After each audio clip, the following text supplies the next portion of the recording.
Anusha, are you counting sheep? Yeah, and I'm also thinking about Manuka honey and Rotorua mud. Are you thinking what I'm thinking? Yeah! So we must be going to New Zealand! I'm Anusha. And I'm Nikhil. And we are the Wild Cheps. So this is episode 2 and we are going to New Zealand. Kia ora, guys. Kia ora is a Maori greeting phrase which means be healthy. It's like aloha in Hawaiian. In today's episode, we will reminisce about our past adventures, and in this case, New Zealand, which we visited in March of this year. New Zealand is a fun touristy place that has many things to do. And we will highlight the places we traveled to what we did in those places, and some cool souvenirs. And we really appreciate for the feedback and support you guys have given us. Hey, what's that sound I hear? Couldn't see? A wild kiwi? So we must have flown all the way across the huge Pacific Ocean, approximately 8,000 miles from Dallas. New Zealand has two main islands, the North and the South. We flew into Auckland in the North Island. Then we drove to Rotorua and flew to Christchurch in the South Island. And lastly, drove down to Queenstown. Let's begin the first location, Auckland. Auckland is the capital of New Zealand. And after we landed in Auckland, we rented a car with Avis. And then we were off to explore the vast metropolitan city. We stopped for lunch in the downtown area for some delicious Malaysian cuisine, which is called Papa Rich. And it makes some of the tastiest chicken curry I've ever had. Here's a picture of me and my sister with bellies full and energized to see what else Auckland had in store. The first attraction that I went to in Auckland was the famous Auckland Sky Tower, which is New Zealand's tallest building, and it features views up to 50 miles away. And is actually the perfect place to take a panorama, with 360-degree transparent glass walls all around you. My dad actually did the skywalk, and it is a total adrenaline rush for adventurous people who want to experience it for themselves. After that, we just walked and stopped at places that looked interesting, such as Giappo's Ice Cream Parlor, which was a unique experience because we were able to sample 10 ice creams, and then able to select a unique design such as a squid.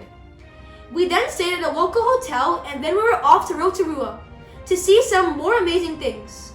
The second place that we visited in New Zealand was in the Rotorua area. Rotorua has many activities and attractions, so make sure to keep track of them. So the first attraction that I went to was the Hobbiton movie set, which has approximately 30 Hobbit holes, which were all used for the iconic trilogies, The Lord of the Rings and The Hobbit, which my entire family loves to watch. Basically, we went on a tour and took tons of photos and videos that last a lifetime as memories. After walking around and learning more about the history, we went for a traditional Hobbit feast, which I highly recommend since they have a full course meal and even includes some amazing non-alcoholic ginger beer, which is essential to every proper Hobbit meal. The second attraction is the Waitomo Glowworm Caves, which features glowworm colonies on the cave's walls. The tour will include a 1-kilometer walk throughout the cave, where a guide will explain the cave's history as well as showing you some of the largest and most well-known speleothemes. Then you will hitch a ride on the floating gondolas through the big spacious caverns, which are a perfect spot to find the iconic glowworms. It's completely pitch black, and the only light that you will be able to see was emitting from the glowworms, until of course you exit the cave. Here's some pictures of my family and I at the Waitomo Glowworm Caves. No trip to New Zealand is complete without feeding, petting, and shearing some local sheeps. The surprising fact is that for every human there are 20 sheep, which is astounding. And we were also very lucky to be able to do such a unique activity. We were also able to ride some ponies, which were very well trained and perfect for children. The fourth activity was getting a relaxing, refreshing mud bath, which is heated by the geothermal energy. This was the first time that we had an opportunity to do this, and we definitely recommend doing this because it is a once-in-a-lifetime opportunity, and it also has some health benefits, including detoxifying your skin, creating a barrier which increases your skin's temperature, and lastly, curing rheumatic diseases that affect your muscle and bones.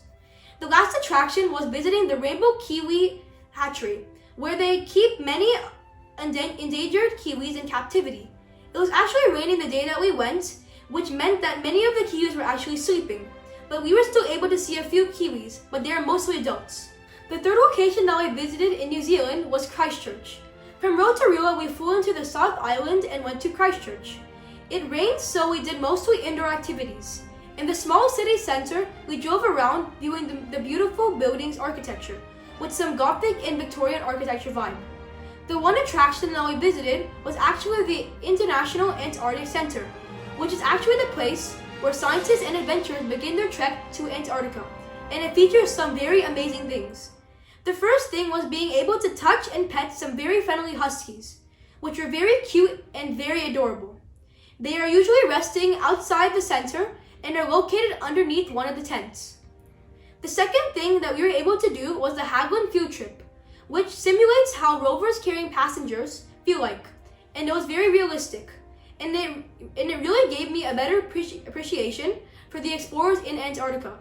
I will just say that this ride is not for people who have motion sickness or other problems similar to that, because trust me, it's bumpy.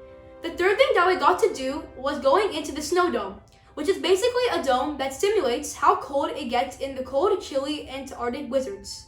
It was definitely an eye-opening experience, and I will never forget the feeling of my ears being frozen and numb. They will supply you with some very thick coats and jackets, so it will take away most of the chilliness. From Christchurch, we continued driving south to Lake Tekapo, which has some beautiful turquoise blue waters. And now you have to visit the famous Church of the Good Shepherd, which has some spectacular views from inside the chapel. And finally, we were off to Queenstown, the adventure capital of New Zealand. The first activity that we did in Queenstown was the Shot Over Jet adventure, which took place in the unique Shot Over Canyon. Essentially, you hop on a boat with a professional stunt driver, who was usually a former Olympian, who then takes you through a vast canyon, which has a small river, which then the boat goes on. It was very cool, but a little scary for me. Eventually, I began to enjoy the thrill and excitement, and halfway through, I had a big smile on my face. We were actually able to experience how a 360-degree spin feels like, and trust me, it's very riveting, and it's a must-do for Queenstown. The second activity that we did in Queenstown was the Skyline Luge, which is an Olympic sport and basically a go-kart course which goes down the mountain. But don't worry, it's safe. And if you're asking how, then consider the fact that I did it. It was a very breathtaking experience and very good for tourists like us.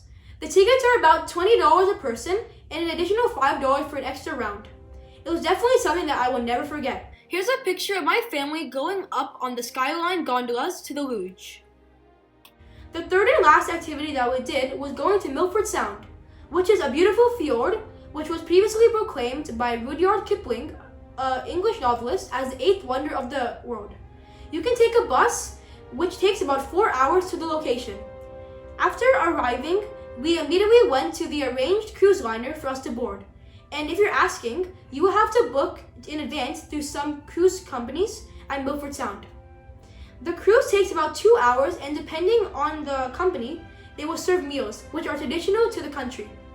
It was a very fun experience, and we took some amazing photos. Here's an absolutely stunning picture of me and my family at Milford Sound. So whenever we were on the cruise, we were actually very fortunate, and we were able to go up close to a waterfall. We all got soaking wet, and it was a very fun experience. We were all giggling and laughing the entire time. But the highlight of Milford Sound is whenever you get to see the beautiful waterfalls as you're going on the cruise. Now we would like to share some of the souvenirs that we gathered on our trip to New Zealand. On to you, Anusha! Okay, so let's take a closer look.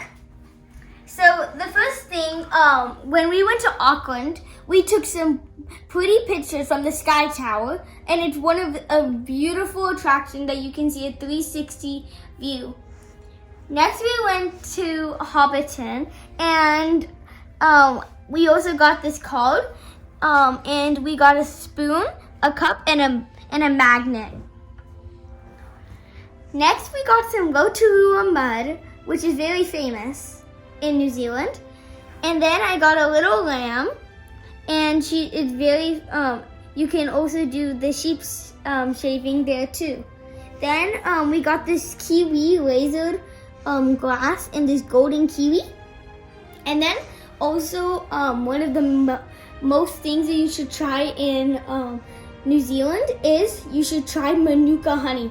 It's so good and it's like real honey, but it's even better. And then I got a magnet about with a little sheep and a crow and a kiwi. And then we got a black cup and it's for rugby. And they play rugby with the symbol. Thanks for watching episode 2 of the Wild Cheps, our adventure to New Zealand.